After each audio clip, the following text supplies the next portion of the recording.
तक थी, क्या रणनीति बनाई गई इसमें? देखिए, अभी हाल ही में ये मामला जो बघाट बैंक का है, जो संकट का है, आर्थिक संकट में डूबने के कगार पे है, ये सारा मामला विधानसभा में उठाया गया था। नियम 61 के अधीन जब इस मामले को उठाया गया, सरकार की तरफ से सहकारिता मंत्री, जो प्रदेश की सरकार के उप मुख्यमंत्री भी हैं, उन्होंने जो जवाब दिया, उस जवाब से हम पूरी तरह सेटिस्फाई नहीं है, संतुष्ट नहीं है। उन्होंने कोई भी जिम्मेवारी पूरा ये नहीं कहा।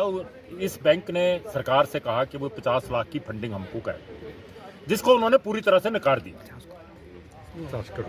50 करोड़ माफ करना, 50 करोड़ रुपए की फंडिंग के लिए उन्होंने निवेदन किया बैंक ने सरकार से, और सरकार ने फंडिंग करने से स्पष्ट तौर पर उप मुख्यमंत्री जी ने इनकार कर दिया। शेयर होल्डर्स का पैसा, जमाकर्ताओं का पैसा, कर्मचारियों की नौकरी, सब कुछ खतरे में है। और हमारे आकलन के अनुसार सरकार असंवेदनशील है। सरकार को जगाने के लिए, सरकार को दबाव बनाने के लिए हमने अपनी रणनीति बनाने के लिए एक शहर में कॉल दी कि भाई जितने भी लोग इस बैंक से प्रभावित हैं वो आएं और एक रणनीति बनाने के लिए हम चर्चा करें और एक रणनीति तय करें। उसके लिए यह बैठक की गई थी।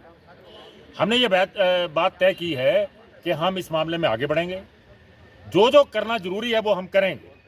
हम इसके लिए अदालत का दरवाज़ा खटखटाने की पे भी विचार करेंगे, हम धरना भी देंगे, हम प्रदर्शन भी करेंगे, हम सरकार के प्रतिनिधियों से, चुने हुए प्रतिनिधियों से, अधिकारियों से मिलेंगे, अपनी बात रखेंगे। जो बातें हमने पहले कही हैं उनको हम आग्रहपूर्ण कहेंगे कि उनके ऊपर कार्रवाई की जाए और इसमें अमल में लाया जाए।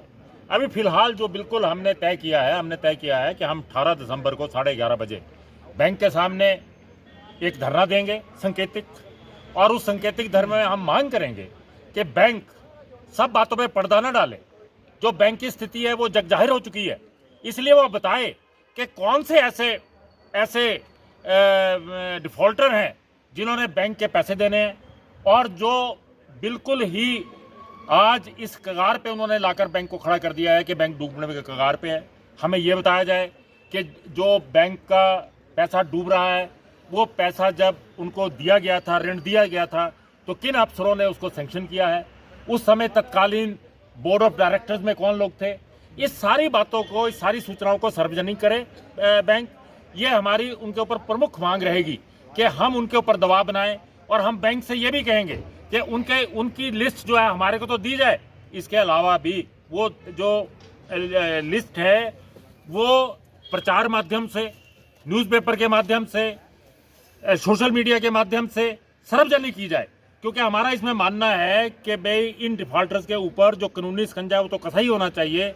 उनके ऊपर एक लोक लाज का दबाव भी बनाना बहुत जरूरी है। इसलिए हम ये बैंक से मांग करेंगे कि ये सारा के सारी सूचनाएं हमारे को भी करवाई जाएं उपलब्ध, और इसकी सारी की सारी जानकारी जो है सार्वजनिक की जाए। ये हमारा आज का निर्णय है। हम आगे चलते चलते जैसे जैसे स्थितियां आएंगी वैसे अपनी रणनीति बनाएंगे, और हमने ये आज निर्णय लिया है कि हम सरकार को और बैंक प्रबंधन को और विभाग को ये मजबूर करेंगे कि ये सारों का सारा पैसा जब उनको जरूरत हो उनको पैसा मिलना चाहिए, और ये पैसा सुरक्षित रहना चाहिए। आज हमने स्वामी विवेकानंद की कॉल दी थी, जिसमें शेयर होल्डर्स की जो एक एसोसिएशन बनी थी उसके पदाधिकारी भी बुलाए गए थे, और हमने एक जॉइंट मीटिंग की। जॉइंट मीटिंग में हमने तय किया कि 18 तारीख को हम बैंक का दरवाज़ा खटखटाएंगे।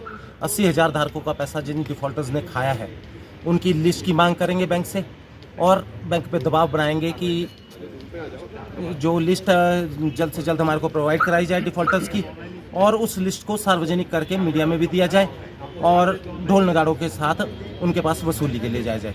स्वामी विवेकानंद संघ का बिल्कुल मानना ये है कि अगर मान लो कि ढोल नगाड़ों के साथ अगर 10 घरों में भी जाएंगे तो 300 डिफ़ॉल्टर्स की लिस्ट, 300 डिफ़ॉल्टर्स बैंक में पैसा जमा करा देंगे।